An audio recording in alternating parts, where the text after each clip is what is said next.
Hello, everyone, and happy Friday. My name is Nick Marro with Occupy Fantasy. You can find me on Twitter at Nick Marro DFS.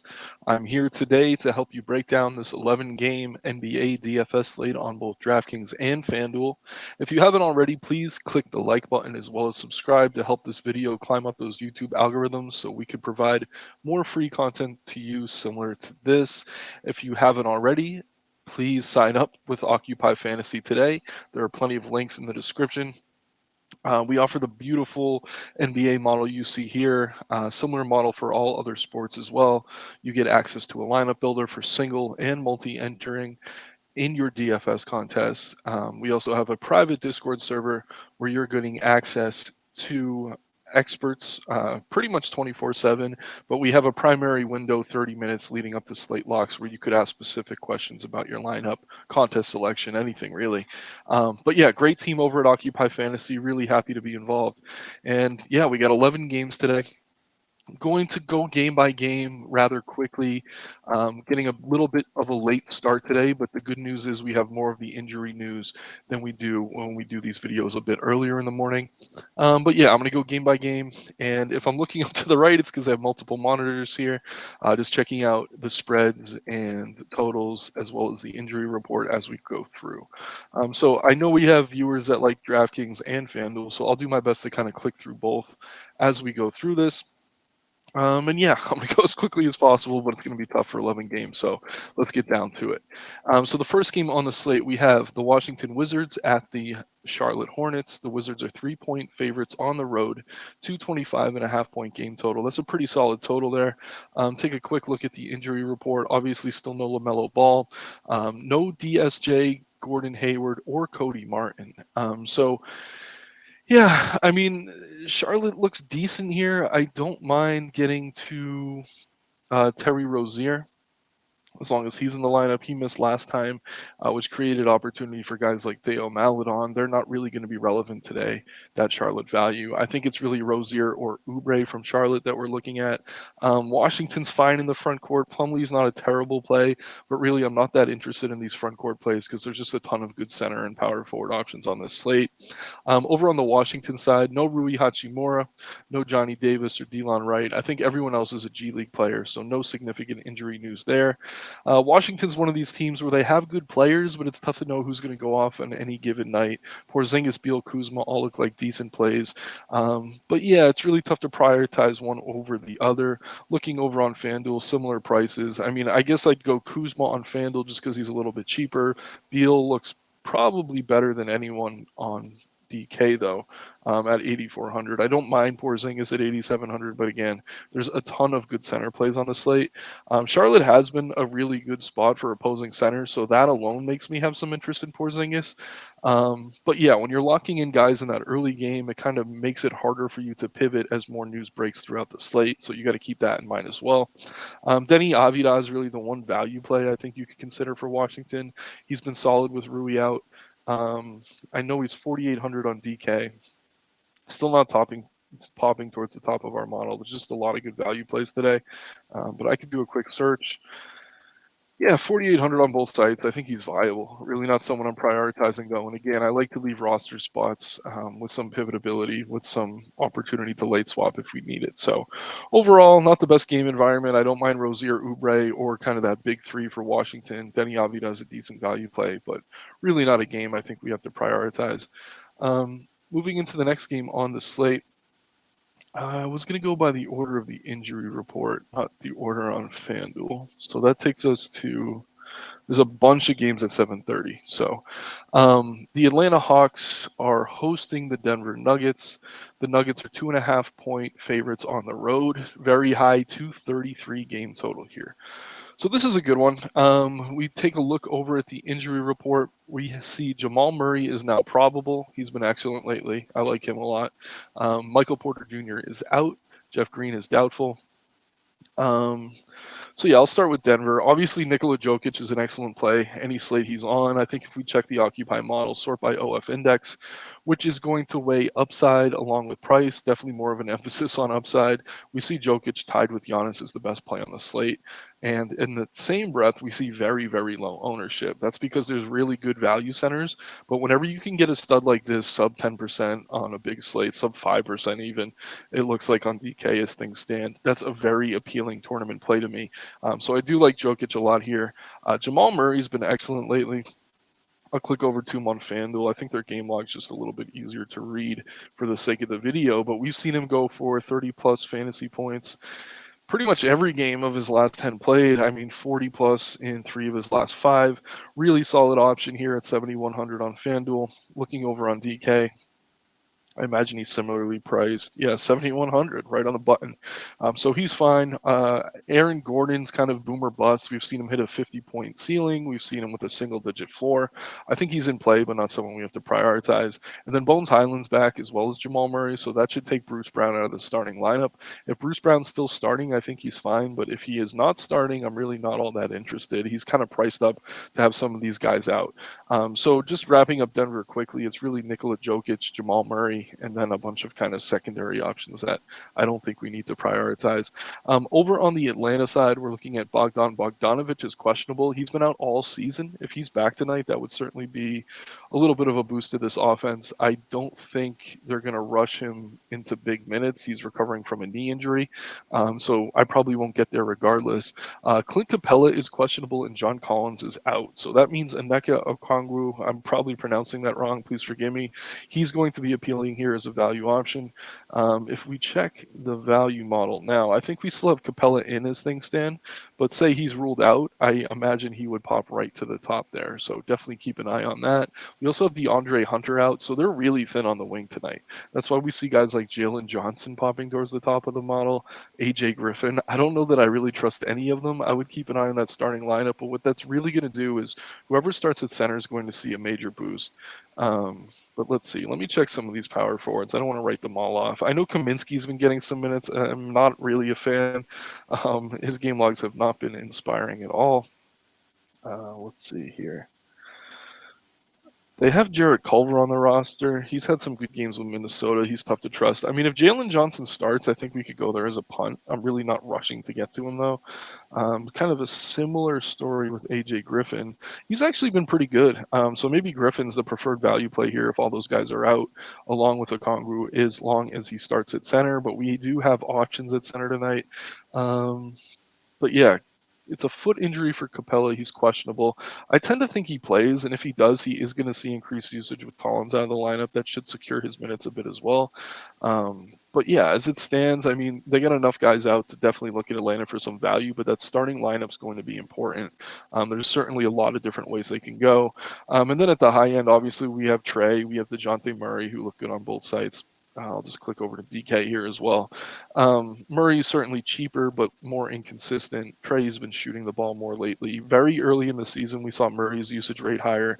It seems like they were just kind of acclimating him to that offense. It is Trey's team now, as it was last season. So I do like Trey here. Again, Griffin's a good value play. Okongwu if Capella's out. If Capella's in, I think he's viable. I'm not rushing to Bogdanovic, but if we get word he's not on a minutes limit, I think he's someone we could consider. But again, keep your eye on that Atlanta starting lineup. Moving into the next game, going by the injury report, we have the Lakers at the Bucks. So this is a fun one. I'm just clicking over here. So the Lakers have AD and LeBron both listed as probable. Troy Brown listed as probable. Dennis Schroeder questionable.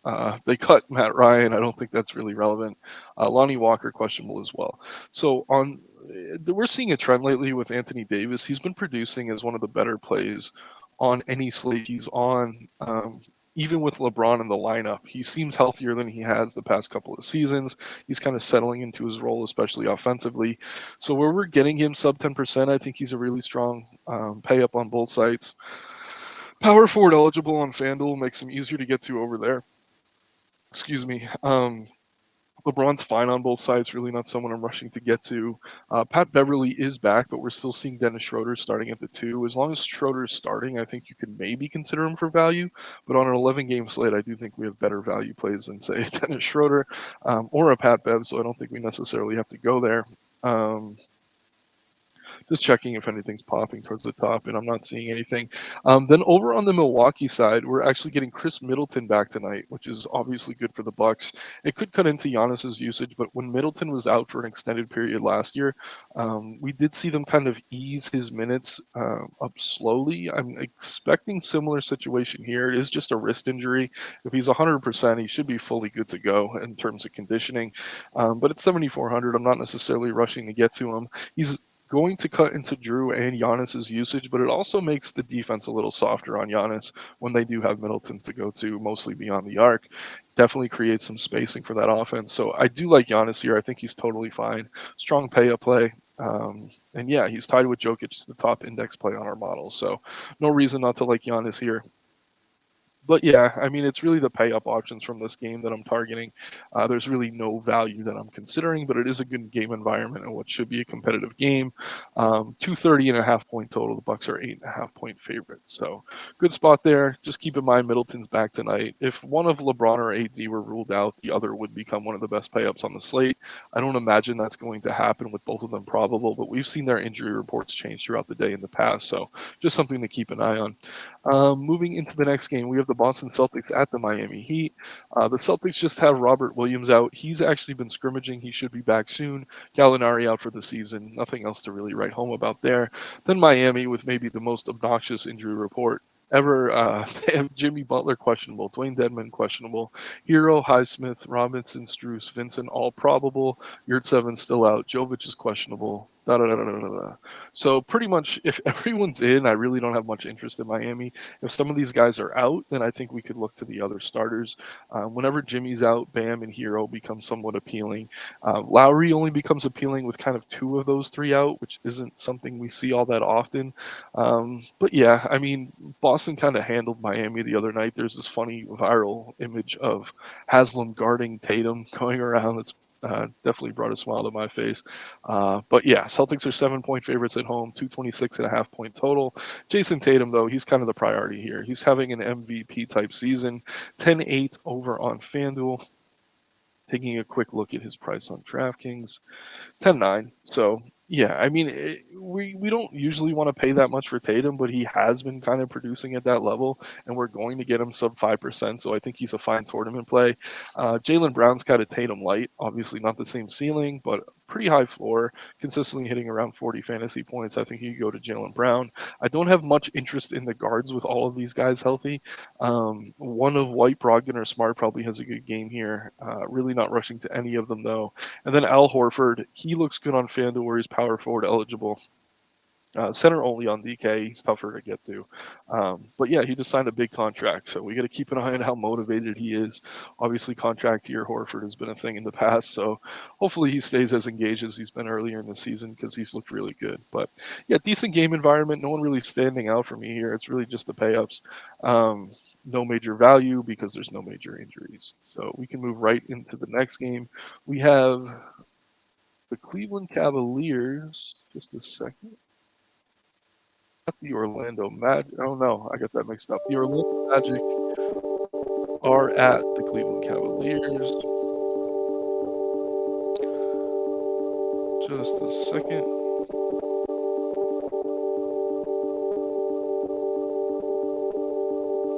Having an audio issue here.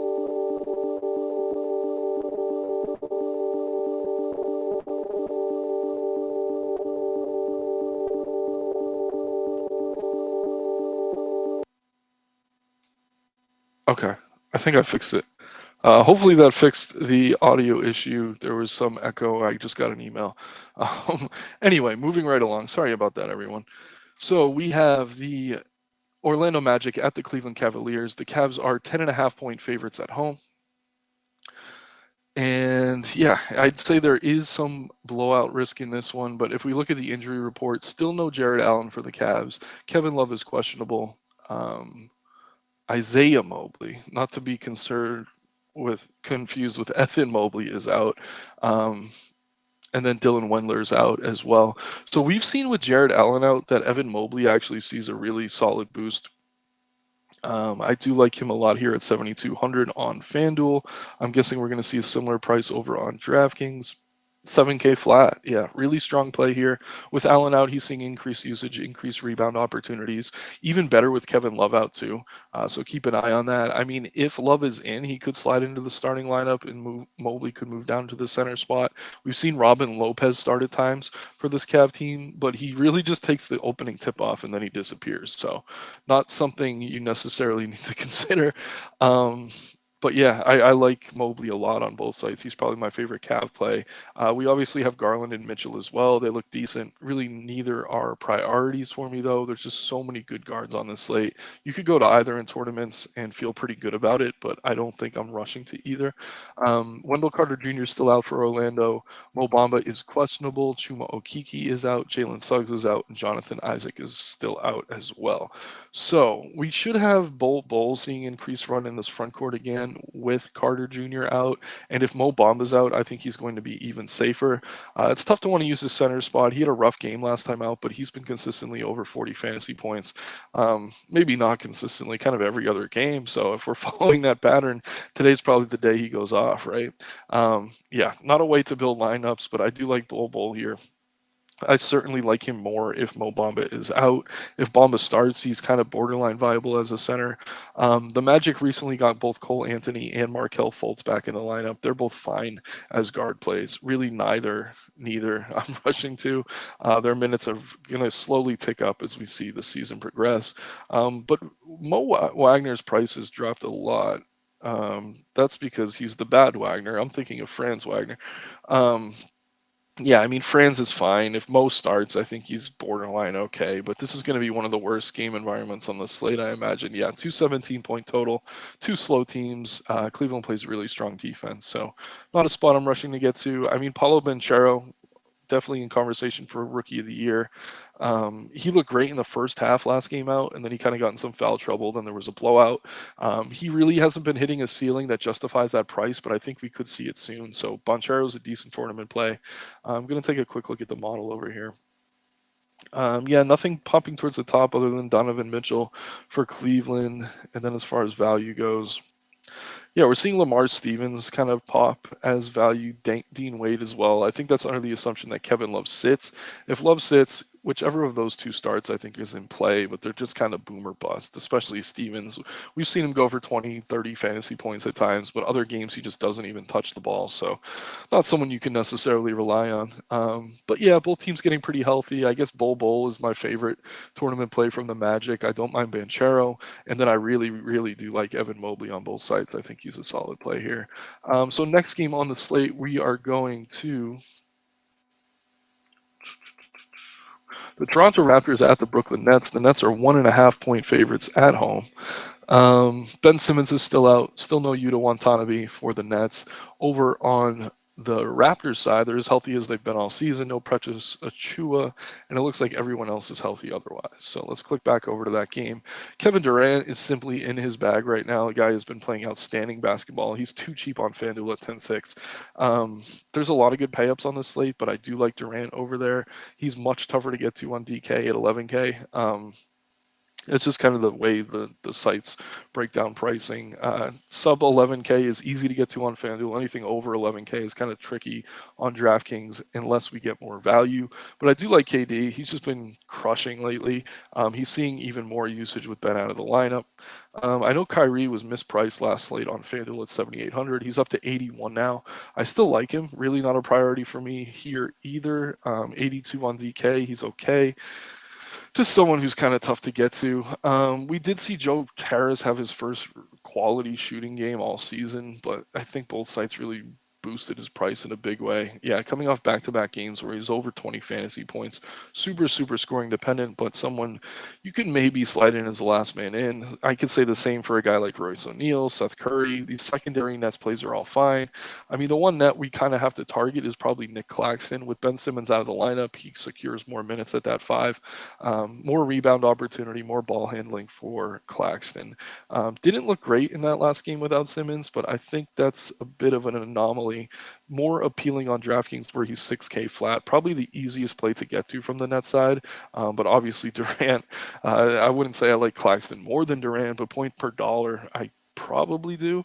The Nets are also getting TJ Warren back tonight. Not someone I'm playing on the slate, but certainly something to keep an eye on. He could really provide a spark for them scoring. Likely off the bench. I don't imagine he starts, but that could cut into guys like Harris, Curry, O'Neal, etc. So keep an eye on Warren. Um, but yeah, nothing crazy on the net side. Then this Raptor team, it's kind of similar to the Wizards in that they have a lot of good players, but who can you trust? Van Fleet looks good at 7,300. He got ejected last time out, so maybe that takes people off of him and lowers his ownership. On FanDuel, he's 8,300, so you're getting him a full 1K cheaper on DraftKings, which is super appealing to me. So I like Van Fleet there. But again, really no priorities. I'd avoid Gary Trent right now. He's kind of in Nick Nurse's doghouse. It seems he could fall out of the rotation, end up on another team. So just keep an eye on that. But yeah, Siakam, OG, Barnes, they're all fine plays. Just no one I'm prioritizing. I do like Van Fleet a lot on DK. Not crazy about the front court. If Thad Young starts at center, I think he's fine. But center is just loaded tonight. I don't think we have to go there. Okay. So we have the 8 o'clock window starting now. We got the New Orleans Pelicans at the San Antonio Spurs. Let's check the totals here. Spurs are 7-point underdogs at home, 232-point game total. There's a lot to talk about here. First and foremost, still no Brandon Ingram or Herbert Jones for the Pelicans, but they are getting CJ McCollum back. Zion has been the best play on the slate the past couple times out. I've been hammering him. I had him in 100% of my lineups the other night. He was only around 8K on both sides. Probably the best play on the slate that night, other than maybe Devin Booker, but yeah, he's up to 9K on DK now, just over 8K on FanDuel, or just under 9K on FanDuel. I still like him here, but if CJ is going to play without a minutes limit, that's going to cut into his usage. He's still a solid tournament play, but I don't think we have to force him into cash builds. But this is a great matchup, mainly because there's no Jakob Poeltl, so Zach Collins is going to be playing a lot of center. He's a viable option. My favorite play from this game, though, is certainly Keldon Johnson. We've seen his rebound rate kind of skyrocket with Poeltl out of the lineup. We also see increased usage for him. So yeah, over on the Spurs side, they're also without Bassie, Josh Richardson, Sochan, Doug McDermott. These are all kind of the big swing power forward type players. So that's creating a lot of opportunity for Keldon. He was only 6,700 the other day on FanDuel. I still love him at 7K. Certainly a priority for me there. What's his price on DraftKings? Gonna bump over to 8. I think it's the same. Yeah, 7,200, solid there as well. So really liking me some Keldon Johnson on both sides. Let's sort by value quickly. Yeah, we're getting Zach Collins towards the top on DK where he's only 4,900. As long as he starts at center, I think he's strong. Didn't look great last time. The minutes weren't all there that we wanted from him, but he did still push value even in a terrible game. We're seeing pretty high ownership to him. I think we'll have other options at center throughout the day, so maybe we don't have to rush to get to him, but he's definitely in play. And then if Bates Diop starts, he's another kind of boomer bust value play. Very high ceiling, very low floor, but there's so many wings and kind of power forwards out tonight that we can probably get to him and feel okay about it if we need to. On the New Orleans side, interestingly, I'm seeing Dyson Daniels kind of popping towards the top. He's been scoring a lot. He's had some really good games. I think he's fine as a punt, but with CJ back, he's definitely riskier than he would have been otherwise. Herbert Jones being out could create more opportunities for a player like Daniels, but he's just tough for me to trust fully or prioritize at this time. I mean, we're seeing 12% ownership on FanDuel, though, so probably someone worth looking into a bit more. Yeah, power point guard only on FanDuel. Yeah, he's coming off a few great games, but all these games were with CJ out of the lineup, so I do think he might be a bit over-owned as a value play. If Alvarado starts at point guard, I do like him a lot here.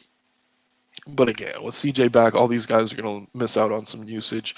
So it's tough to prioritize anyone from the Pelicans except for probably Zion or maybe a Dyson Daniels. Joval has been super inconsistent, very high ceiling, very low floor.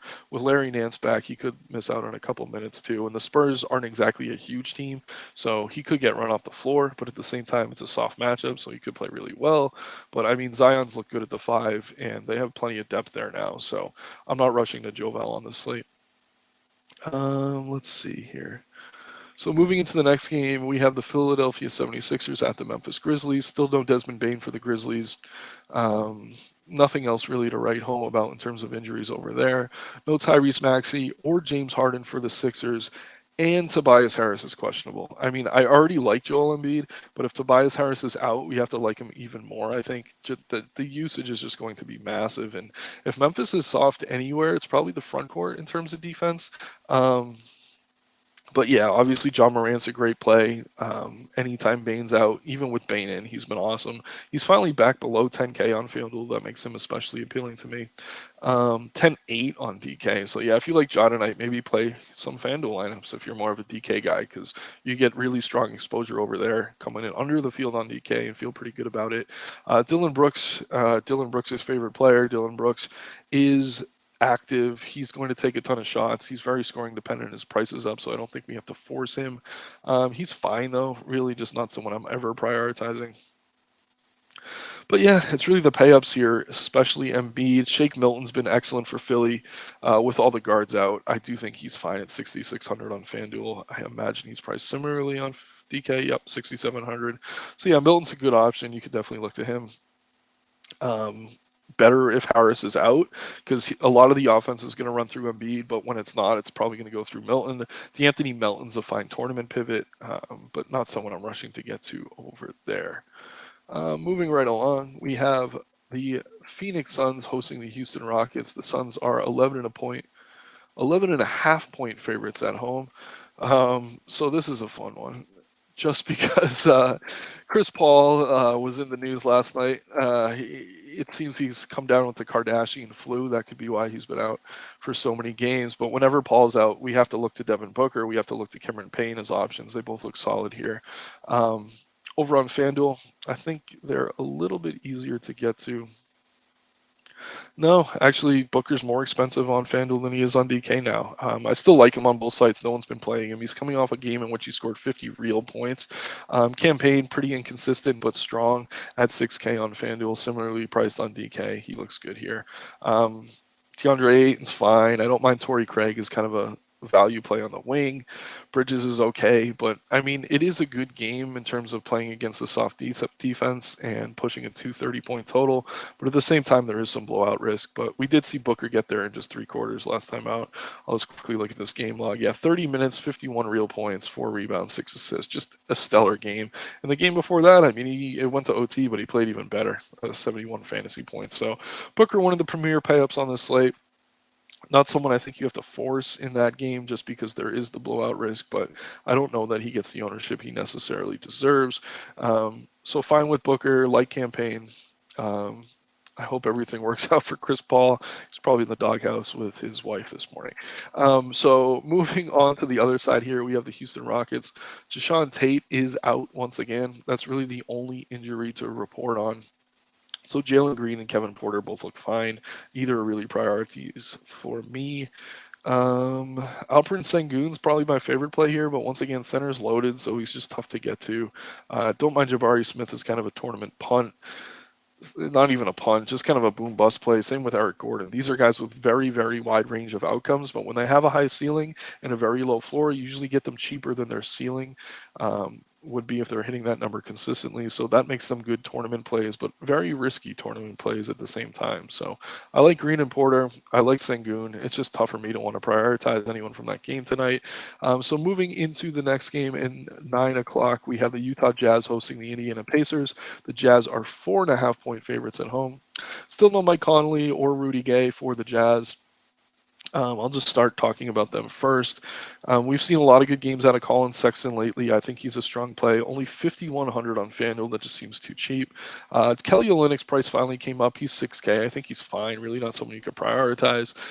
Jordan Clarkson's price is up on FanDuel as well. So, yeah, we've been going to Utah a lot lately. Lauri Markkanen looks good here as well. but it's really Colin Sexton's probably my favorite play.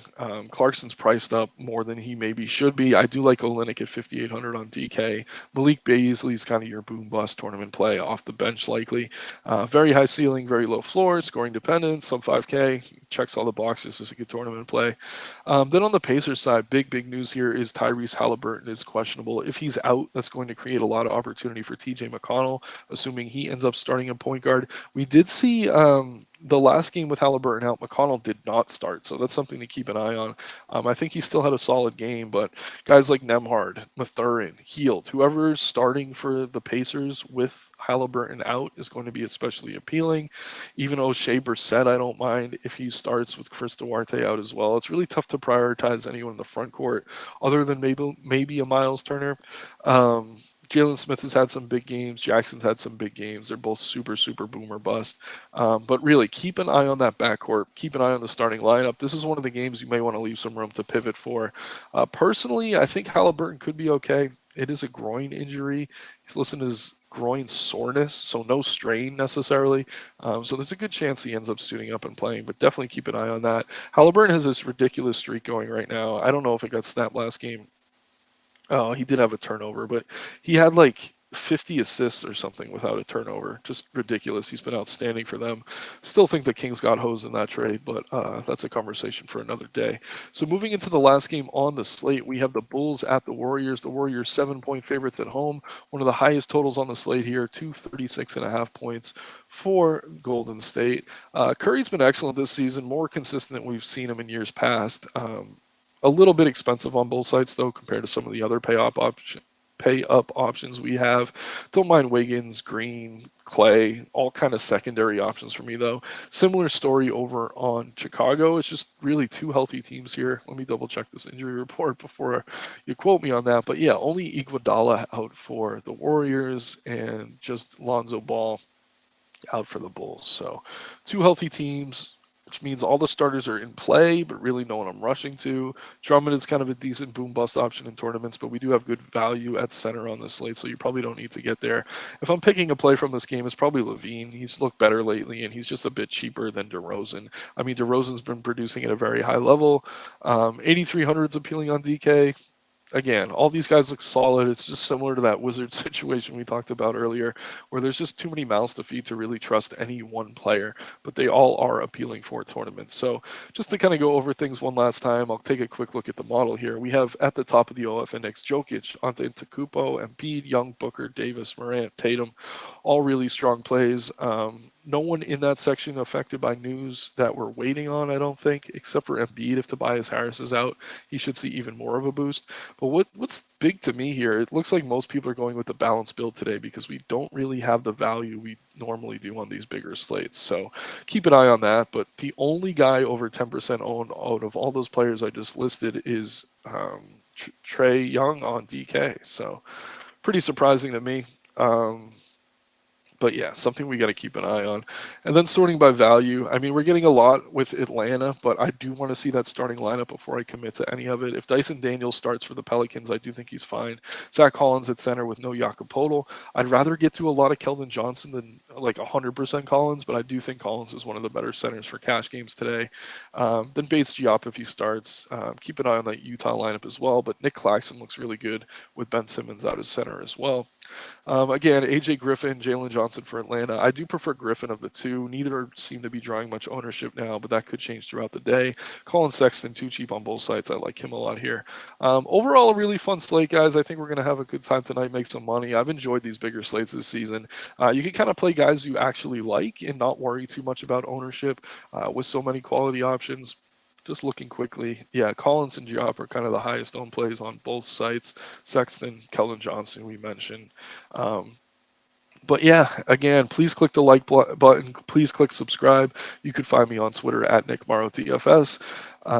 And yeah, if you haven't already, please join Occupy Fantasy. You get access to the model I'm using on the screen before you. You get access to injury reports and the lineup builder for single and multi-entering lineups, as well as the Discord channel where you get access to our experts. So again, I apologize for the late video today. I apologize for that ringing when I get a call during the middle of this video.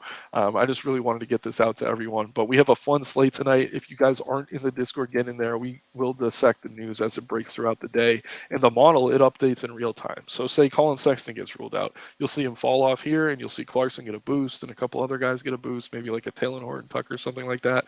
But it's just such a super valuable tool, and the ownership adjusts with those pivots as well. So again, let's have some fun tonight. Massive 11-game slate.